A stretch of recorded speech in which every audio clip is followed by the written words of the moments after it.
Okay, so next 3 days, well, today, tomorrow, and Monday, we're going to cover cost benefit analysis, the finance for purchasing. Perform cost benefit analysis on purchase. So there's two types of analysis. There's price analysis, which is the examination of price proposal in comparison to a benchmark, usually comparing one supplier to another. So some benchmarks include competitive price proposals, some are you're looking at a catalog, some historical prices, but you're just comparing the price to some other price. Traditionally, that's how purchasing is done business. That's called price analysis. Sometimes it's called price arbitrage, but it's not really arbitrage. Then there's cost analysis, which is the MCE version that's more preferred. So breakdown of supplier's proposal into its major cost elements while determining the validity of those costs. So it gives you the should cost. Begins with understanding the industry, their supply chains, your SCP model analysis, Porter's 5 forces, SWOT, those kind of things. So you got elements in a cost breakdown. Direct materials, plus direct labor, plus other direct costs, plus overhead. So this other direct is kind of a weird category. Usually it's just lumped into overhead. Then you've got something called SG&A, which is selling and general and administrative expenses. And profit, that should all add up to price. Those are the major cost elements in the price. All the costs, with the exception of SG&A, make up the cost of goods sold. So direct materials, direct labor, other direct, and overhead make up COGS, or cost of goods sold. If the price is reduced without a change in the cost structure, the profit margin must be reduced. So if you're going to keep all of these constant and you're going to lower the price, this has got to go down. The ideal situation is to reduce the costs. So really what we try to do with should cost is we try to reduce labor, materials, and take a look at how they're doing overhead. So that way they can keep their profit, but the price still goes down. The buyer must understand what costs can most easily be reduced and conduct research on those variables, and it varies from industry to industry. So the cost breakdown form is what we like to use, and you guys hopefully all have seen this thing. And I'm looking for it here. Here's our cost breakdown form, and you get it off of the Pi site, which should be right here.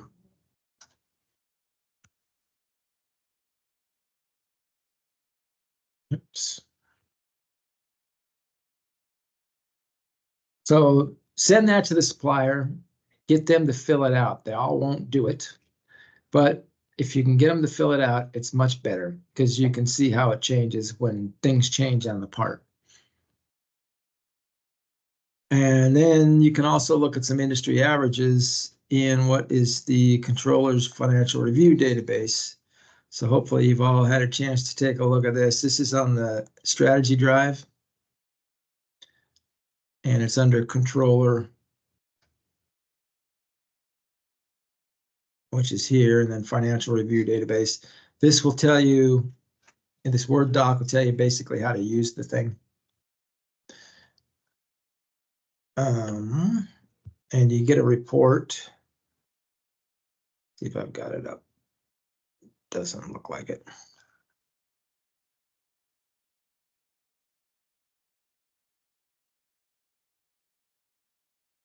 Controller, financial review database. Usually you go to one of these deals here, and it gives you all these stupid warnings. It's like, yeah, okay. But we want to pull up a supplier. Somebody got a supplier that they want to look at. Look at CRO. I can What's try. that? What's Magna Drive, I think. I don't know when was the last. Magna Magna Yeah. Automotive?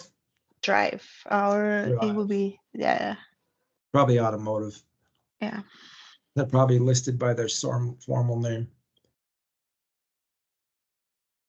All right, so they are financially rated strong. So it'll tell you down here, goes from 1 to 5, from strong to risky. That's what this is, the controller looking at their financials. And it tells you, oh, this is Mag Automotive. That is not who we want. The Magna, it's probably just these guys here.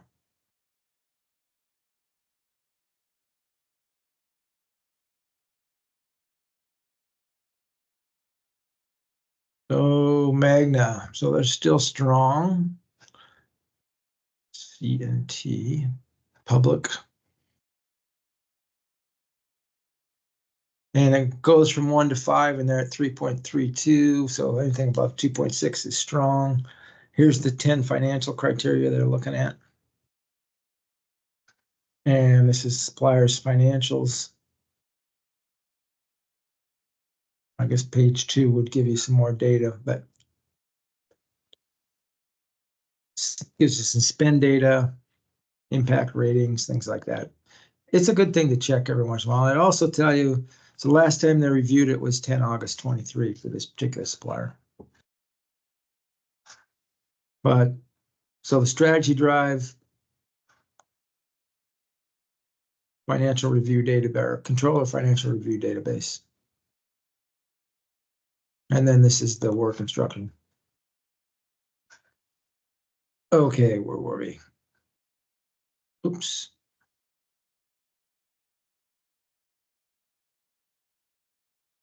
So suppliers generally don't like providing cost breakdown information, but they will if they feel they have no other good options. And you really want to go after suppliers, and you want to get a process map from them too. It's to cut for custom and tool parts.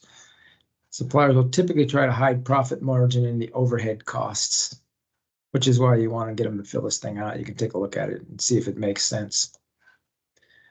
Elements in supplier cost bound, direct costs. So these are, if you click on these, they'll just give you definitions according to the accounting CPE courses and books.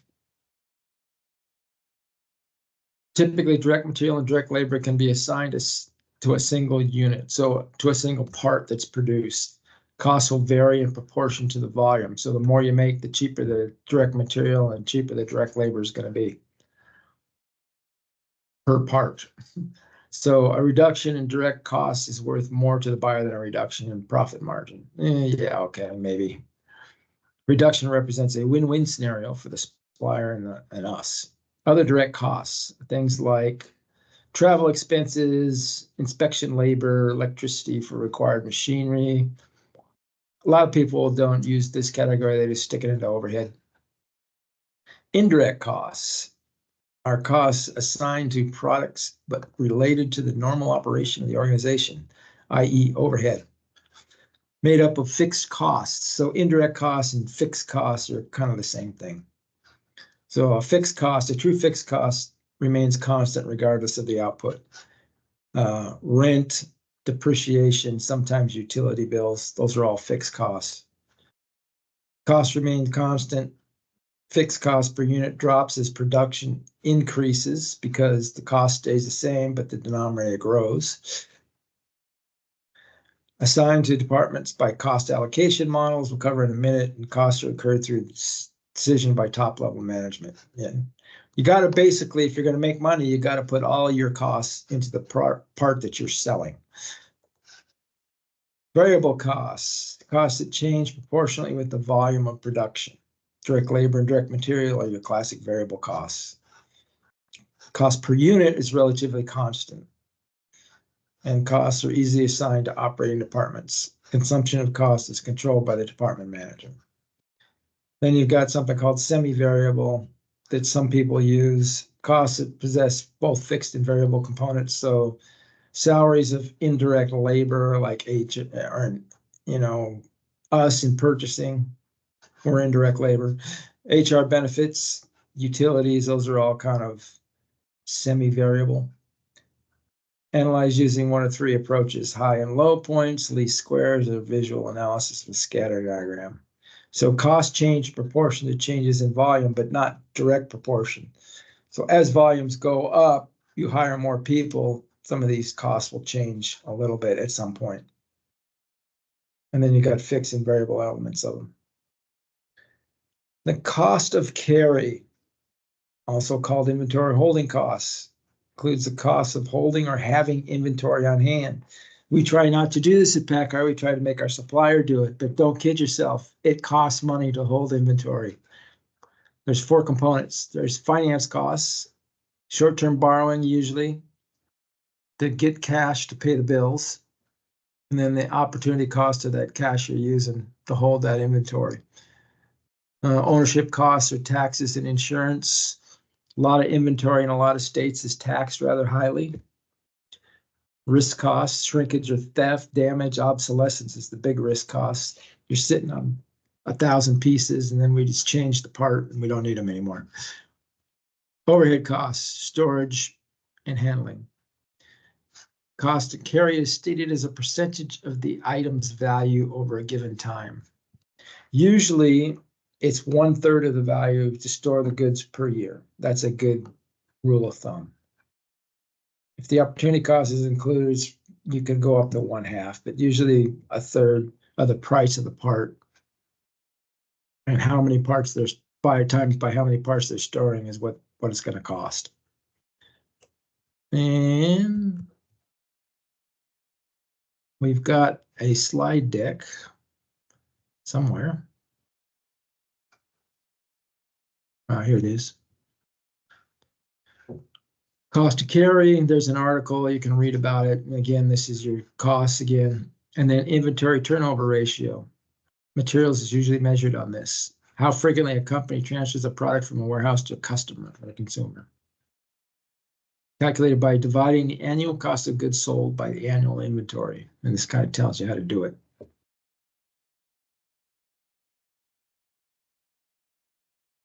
And that's the link right there. Costing methods. So here's some different terminology. Should costs, clean sheets, target costs. These are all costing methods. So the should cost is the price is projected by estimating the value of each component. It's the estimate in the analyst's view of what the item should cost versus what the supplier may ask for the part. So it's bottom-up costing using a BOM. The difference between should cost and clean sheet cost is the should cost will assume the overhead structure of the supplier is correct as it stands today. It's best in class. That's the assumption that a should cost makes. A clean sheet cost, on the other hand, does not make that assumption that the overhead is best in class. It goes out and finds the best in class process and labor rates and overhead. So on a plastic part, you may be vacuum forming it because of low volumes, but the best in class process may be injection molded. And that's how you do a clean sheet. You'll never get there with a low volume part, but at least you'll know what you're giving up. And then there's something called target costing.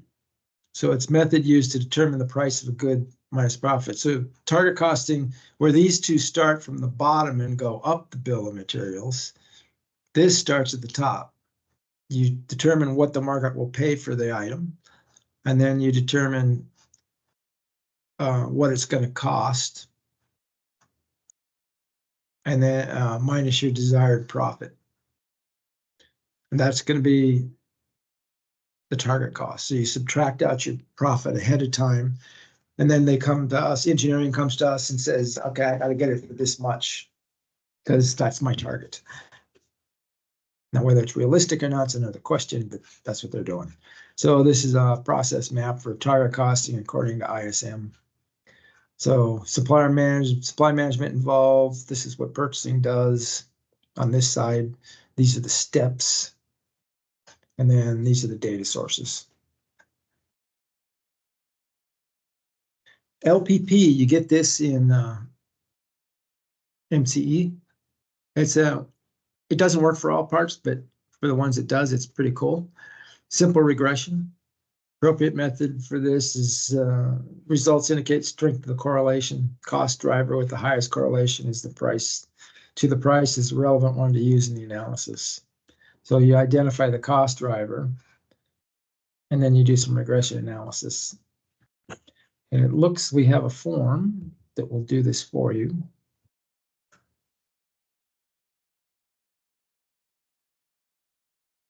Great thing here.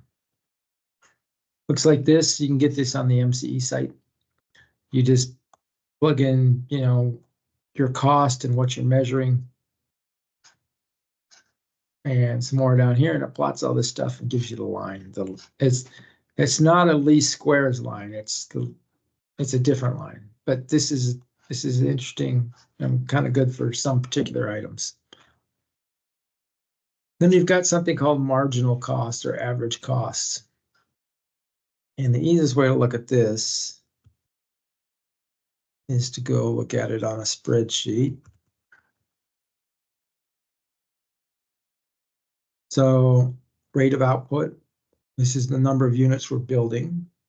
These are the fixed costs per unit, the variable cost per unit. And you see that as a total, the variable cost will grow as output grows. And then you add these two together and then you divide by the quantity and you get average cost. So you see the average cost starts to drop to a point and then it starts going up. So the red line is the average cost and the blue line is the marginal cost. So the marginal cost is going to be D6 minus D5. So you're subtracting one total cost from the other, and then you're dividing by the quantity. So the marginal cost is the cost to produce one more unit, basically.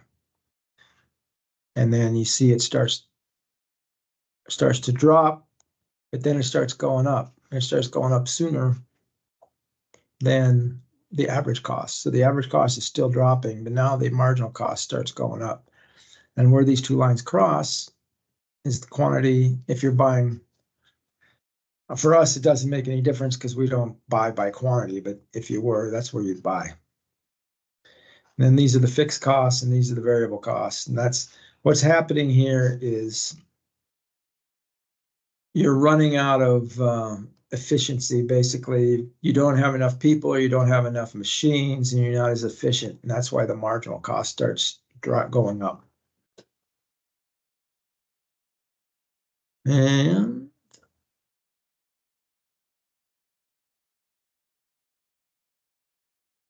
other types of costs, relevant versus irrelevant. That's pretty self-explanatory. New process frees up production space. Cost of the freed up space, we don't care. Rent is still the same. Overhead, costs associated with the operation of the organization, management costs, computer systems. Like I said, if you're going to make money, you've got to cover all of your overhead in your products. So you got to allocate it to your products somehow. So what's the fairest way to do that? So all these costs, this is the plant manager's salary, his admin salary, some of your quality guys' salaries, the electric bills and all that kind of stuff. That's all indirect. It's all added to a pool. And usually they're going to allocate that somehow. So direct labor dollars is one way to do it. Total plant indirect costs divided by direct labor dollars, and then you times that percentage by the indirect per direct labor dollar. And then you can also do it by percentage of cost to cases many companies switch to machine hours. So instead of doing it by direct labor hours, you do it by machine hours. SG&A and R&D overhead costs, selling and general administrative costs. These are pooled and allocated on a division. So what you got to watch for both the overhead and the SG&A is how are they doing it and does it make sense for you? So if a company makes both radiators and oil coolers, which Mala does, but 90% of the R&D effort is spent on radiators, the radiator product should be allocated 90% of the overhead based on direct labor dollars. If they're not, and they just do 50-50 based on space or something like that, then you're getting used, because you're ending up paying, if you're buying oil coolers, you're ending up paying for the R&D effort on radiators, which you're not buying. So that's why you got to take a look at it and understand how it is they're allocating. If they're just allocating overhead by amount of floor space, that's usually the worst way to do it. Opportunity costs, what could you do with the money besides what you're investing in today? And then we've got something called activity-based costing. So this is what you want to see them using. An activity-based costing assigns manufacturing overhead costs to the products in a more logical manner than the traditional approach of cost labor hours, machine hours, or floor space. Assign cost to the activities that are the real causes of the overhead. So if all your quality guys on the floor are all on one line because he's got all the problems, assign all that quality salary to those particular products on that line, not evenly across all the products. And then assigns the cost of those activities to only the products that are demanding the activities. So recognize that special engineering, special testing, machine setups, and other activities that cause costs and cause the company to consume resources, they're all allocated to the products that are using those resources.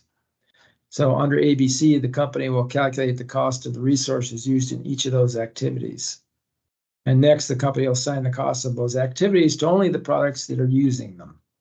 That's how you want to see your suppliers allocating overhead using activity-based costing. And then this we will cover starting tomorrow. So there's 4 questions out there. I want you guys to go out there and pull them down off the net, and then raise your hand when you get done, and we'll go over them in about 5 minutes or so. It's just the first 4 questions.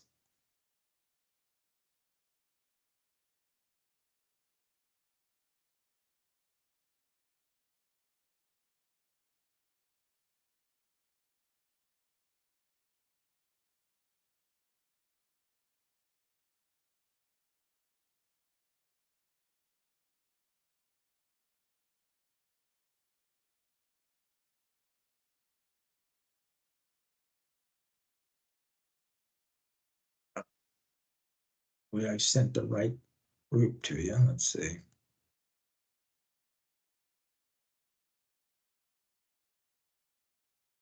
Yeah, 1F2, good.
right.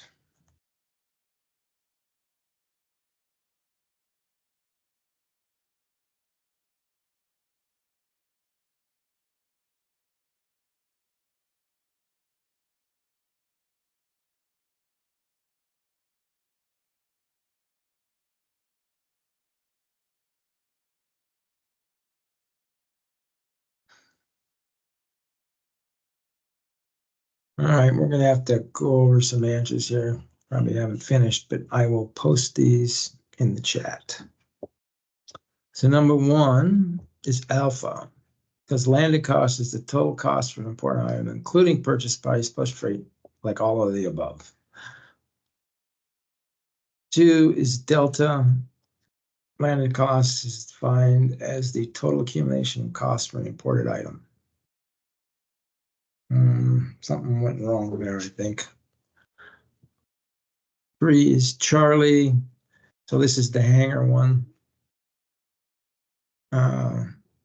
Basically what you do is you take $20,000 and divide it by the 5 cents per unit, comes up to 400,000. And 4 is Bravo. The way you do this is you subtract the 280 from the 325, which is the target price, based upon the agreed upon share ratio, which is 60-40. Supplier would receive 27,000 or 60% of 45. Any questions? I gotta check these first 2 questions and make sure that their answers are the right answers that are going to that question. All right, we will continue this discussion tomorrow. Talk to you guys later. Thank you, Rick. Yeah. Thanks.